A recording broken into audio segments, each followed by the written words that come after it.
माता पिता के सच्चे सेवक राम तो थे ही, लेकिन राम से बढ़कर के माता पिता के सच्चे सेवक एक और हुए। वो कौन? वो हुए हैं परशुराम। ये परशुराम कौन थे? पूर्वी और राक्षसा राजंदे कलियो ब्राह्मणा स्मृता पाखंड नरता प्राउयन भवंजनता। ये पाखंडियों के द्रोही,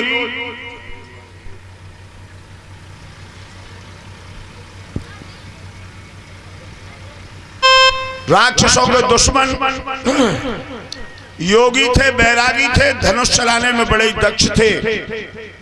अगर मुझे पूछा जाए तो ये पूर्ण ब्रह्मचारी थे। इनके पिता का नाम था जमदग्नि और मैया का नाम था रेणुका। एक दिन परशुराम कहने लगे माता रेणुका से, मैया अगर तुम कहो तो हम जंगल में जाकर के भगवान का भजन कर आए। मैया बोली बेटा चले जाओ। परशुराम जंगल में भजन करने के लिए चले गए और इधर एक राजा हुआ है सहस्त्राबाहु अर्जुन। सहस्त्राबाहु अर्जुन एक दिन अपने साथ में 1500 जवान लेकर के महात्मा जमदग्नि की कुटिया पर आया।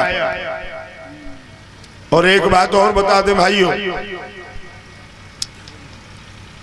सहस्त्राबाहु अर्जुन जमदग्नि का रिश्ते में सड़वाई लगता था, सड़वाई।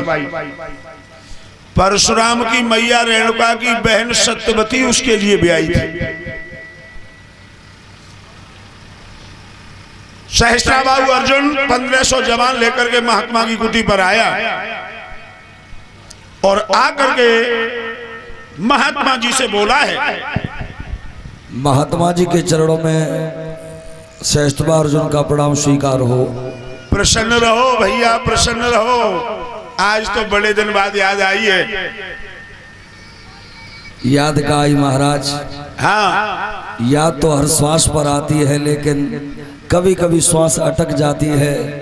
याद आती है तो चलूं दर्शन करूं महात्मा जी के, लेकिन महात्मा के दर्शन बड़े पुण्यों से होते हैं। आज मुझे दर्शन हुए, मेरा सौभाग्य था आज। कोई बात नहीं है, तुम ये मन जानो कि हम तुम्हें याद नहीं करते हैं, हम भी तुम्हें याद करते हैं और परशुराम की मैया रेणुका भी तुमको याद करती है। ये तो संतों की कृपा है। आप आए हो, बड़ी महान कृपा हुई। थोड़ा सत्संग का विषय चल जाए? क्यों न महाराज। आप बता सकते हो चित्त किसे कहते हैं? हाँ महाराज, जिस जगह पर ध्यान मन बुद्धि तीनों एक चित्त हो जाएं उसी को चित्त कहते हैं। लोगों चित्त पे ही सत्संग ढलने लगा, ढलने लगा, ढलने लगा, ढलने लगा। इतना गहराई में सत्संग गया कि महात्मा जमदग्नि को, सहस्त्राबाहु को पता ही नहीं चला कि 4 कब बज गए। भगवान भास्कर अस्ताचल की ओर जाने लगे तो सहस्त्राबाहु बोला, स्वामी जी। हाँ भैया। सत्संग में आनंद आ गया, पता नहीं पड़ा समय कितना हो गया है। बहुत अच्छा सत्संग चला भैया।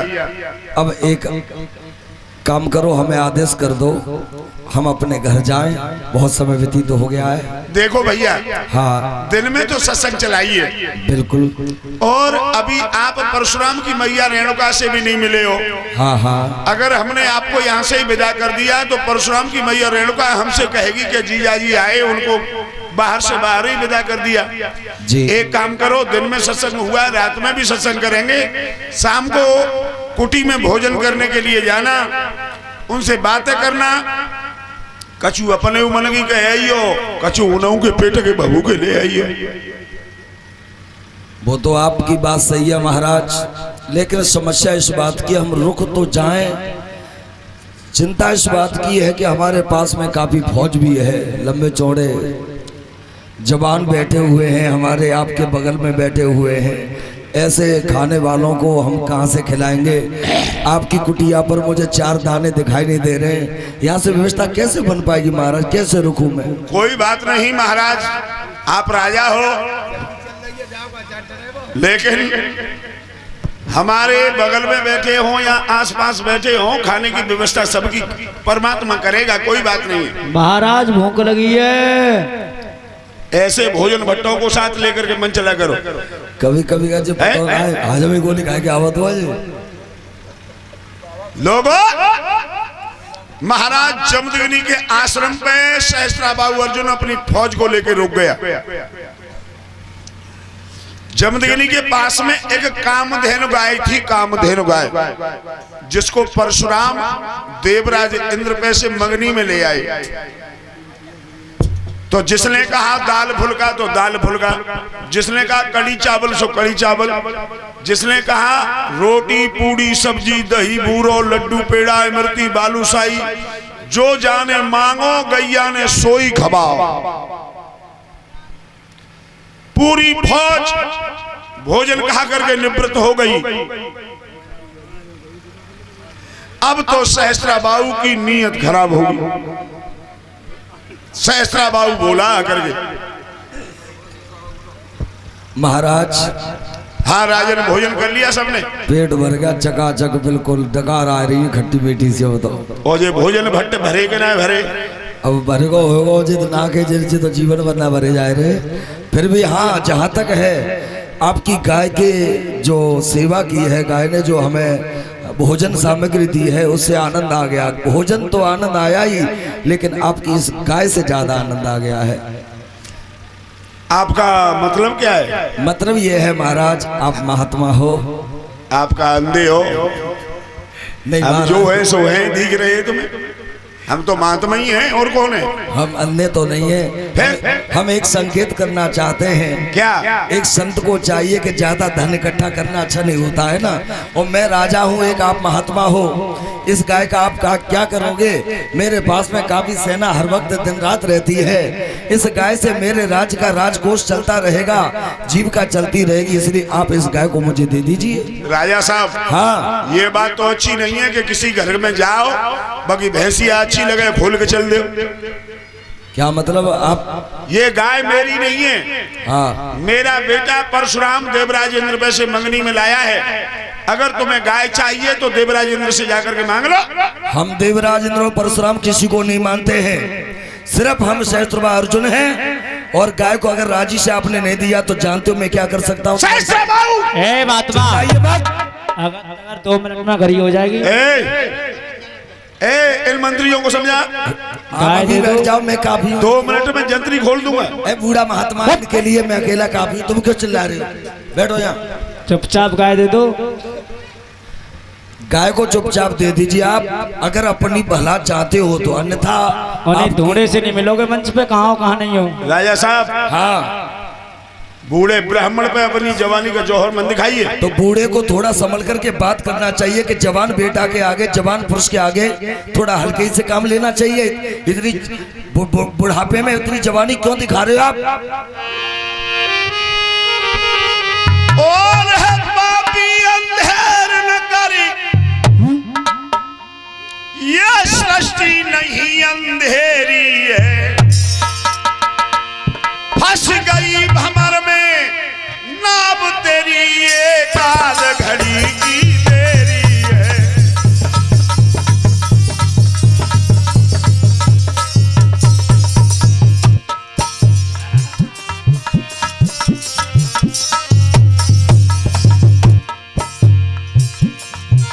तूने मेरे दर पे आके भारी अंधेर मचाया है, और नए शेर हो जा सावधान, ये बूढ़ा नहर आया है।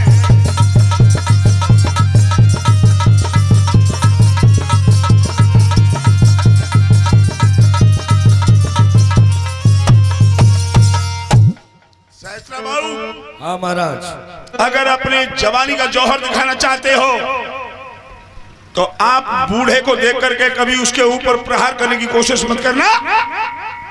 राजी से अगर किसी वस्तु को मांग रहे हैं तो उसे नहीं दे रहे हैं तो बूढ़ा उबाल ले रहा है हे महात्मा, आप राजी से गाय नहीं दोगे तो गाय दे दो नहीं, बूढ़ा और जान 2 मिनट में अगर तक घड़ी नीचे से मिलेगी, चुपचाप गाय दे दो। ये दिख रहा क्या ये?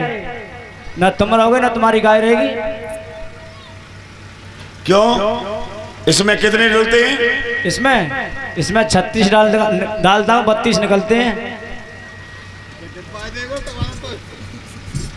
मेरे भगवत प्रेमियों, सहस्त्र बाहु आगे के लिए बढ़ा। जमदग्नि कहने लगे, राजा साहब बात सुनो, बात सुनो, बात सुनो। राजा ने कोई बात नहीं सुनी। महात्मा ने जब ऊधम किया, तलवार निकाल करके गर्दन में मारी, सर काट करके जमीन पर डाल दिया और गाय को लेकर के सहस्त्रबाहु चला गया।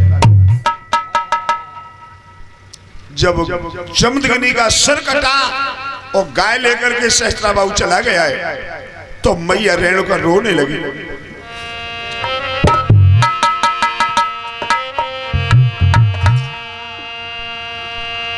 लगी भर गई रोई पिया तेरी दिल में याद सताई रे।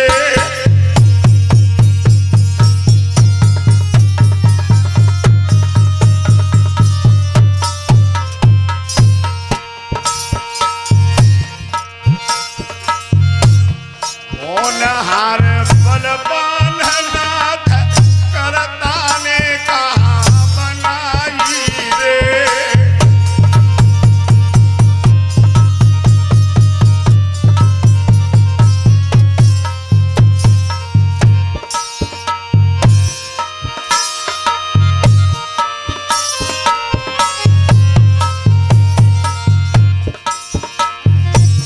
मैया रोई गई थी अंगना में, मर्दों सुनिए ध्यान लगाए। अरे जब किलकार दई थी जननी ने, काठन फटो कले जा जाए।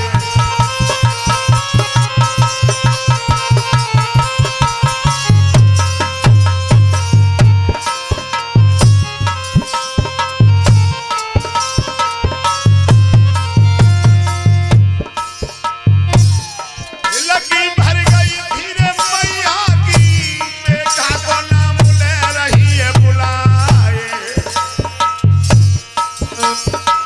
अरे परशुराम भेटाने कहिए, मैया जइए सुधीर बंधाए।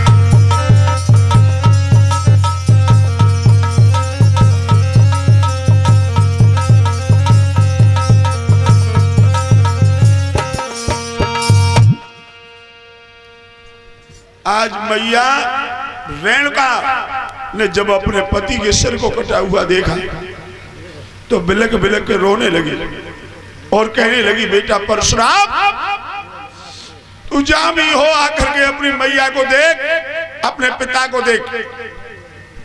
और भक्तों, जब मैया रेणुका रोई है, वो हाल तो मैं किन शब्दों में समझाऊं।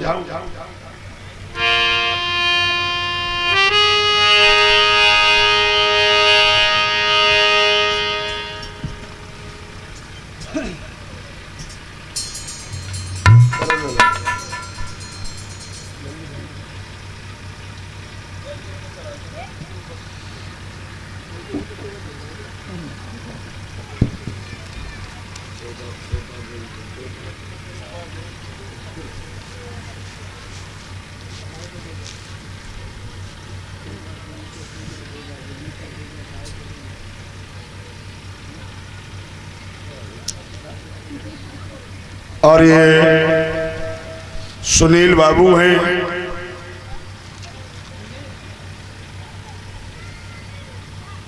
मेरे भतीजे लगते हैं। गांव मदरा से 101 रुपए का हार मेरे घरे में अर्पित कर रहे हैं और एक मुकुट पहना करके मेरा सम्मान किया है।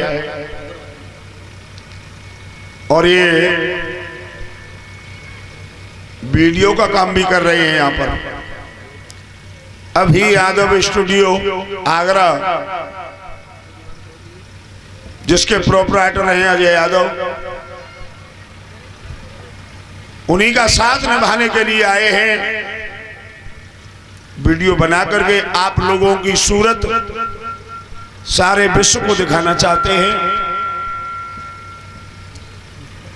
मेरी भगवान से प्रार्थना है, परमात्मा मेरे बेटा सुनील यादव को भक्ति ज्ञान मार्ग में आगे बढ़ाएं और भगवान की कृपा इनके ऊपर हमेशा बनी रहे, ये प्रभु से मेरी कामना है।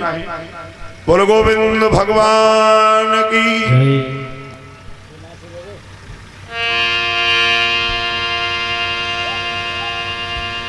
याद रखना भाइयों, जिस समय मैया रेणुका रोई है, आहा,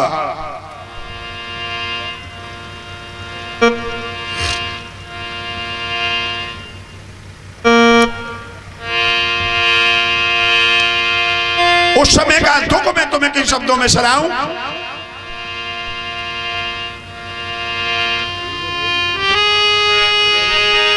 मैया को हाय रोए वो सुन के,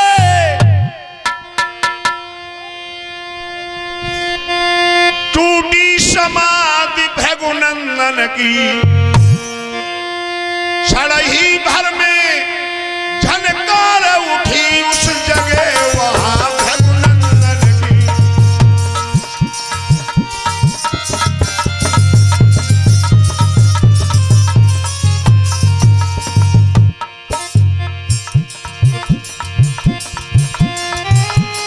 परशुराम कहने लगे, मां कौन है वो माई का लाल जिसने तेरी आंखों में आंसू दिए हैं? रीरी मैया क्यों रो रो कर मेरी समाधि को तोड़ा है? जिसने तेरा दिल तोड़ा है बतलाए दे कौन छोड़ा है?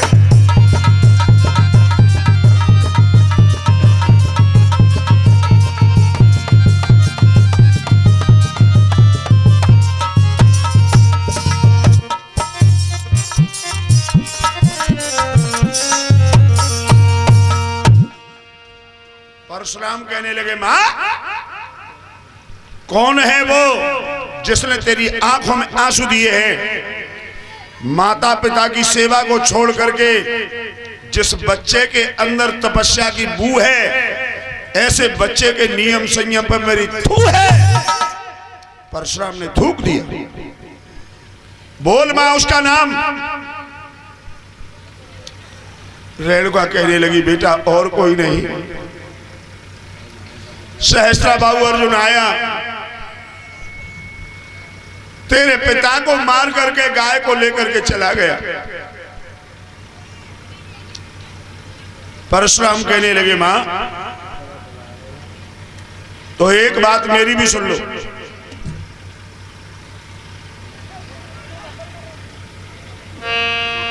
ओ मैया ज्यादा बात न करी, अब बात लौट कर ही होगी।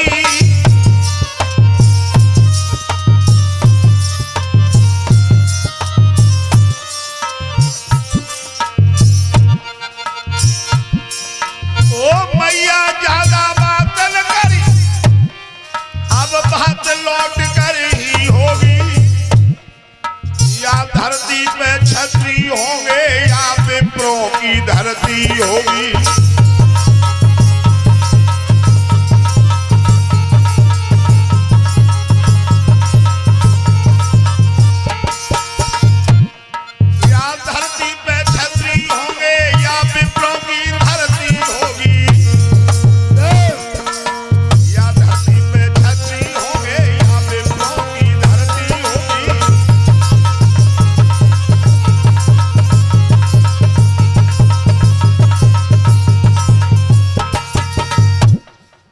परशुराम कहने लगे, मां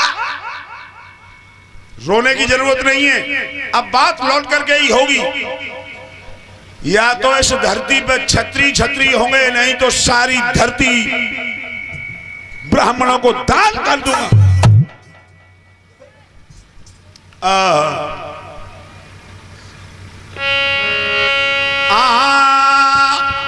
अरे परशुराम ने देर करी न भरसा लो उठाई।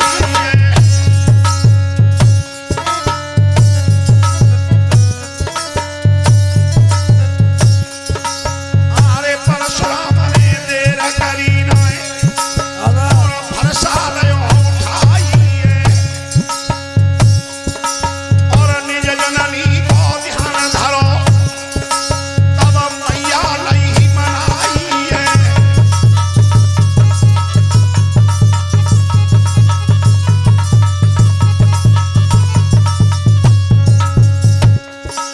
अरे गंगा जी की बैठी बारी पे और व्यास ने कथा सुनाई है और व्यास मंच पे महाराज सिंह दादा ने कथा बताई है। बोलिए भक्तवत्सल भगवान की।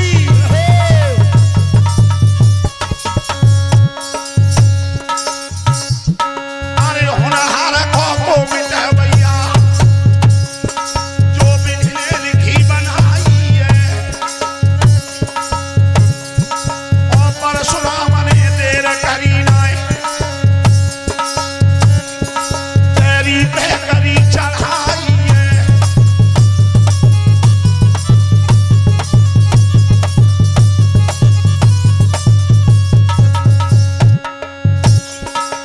आहा, आज परशुराम हाथ में फरसा लेकर के और धनुष बाण कंधे पे लटके हुए हैं।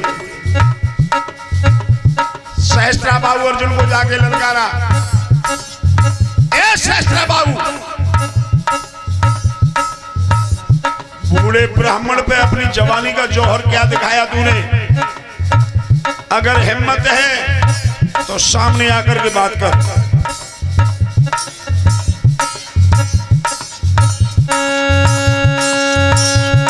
अरे ब्राह्मण ने ललकार लगाई,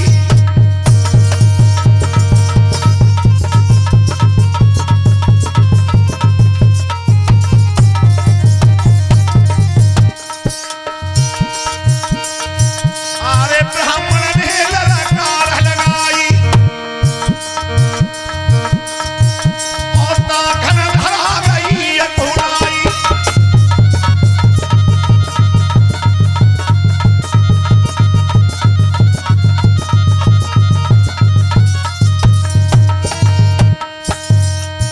अरे जाखन ले गाओ करम लपेटा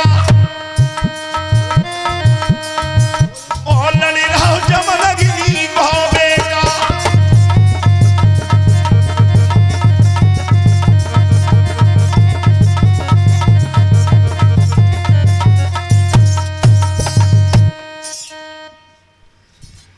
आज परशुराम ने ललकारा, ए सहस्त्रा बाबू, बूढ़े ब्राह्मण पे अपनी जवानी दिखाई, अगर हिम्मत है तो सामने आ।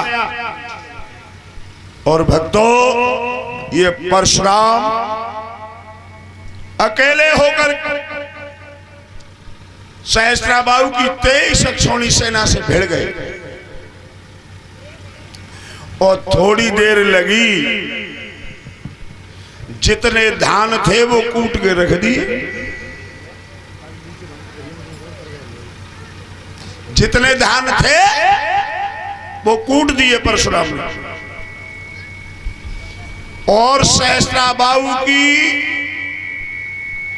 जो 10,000 भुजा थी उनमें से 9,998 भुजाओं का छेदन कर दिया, केवल 2 बाहें छोड़ी परशुराम ने और गाय को लेकर के वापस आए।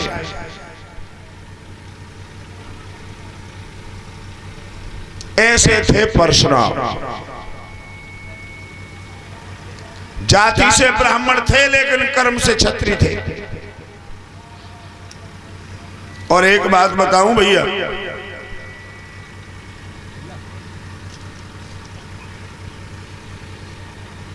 कर्म ही सर्वोपरि होता है। कर्म ही सब।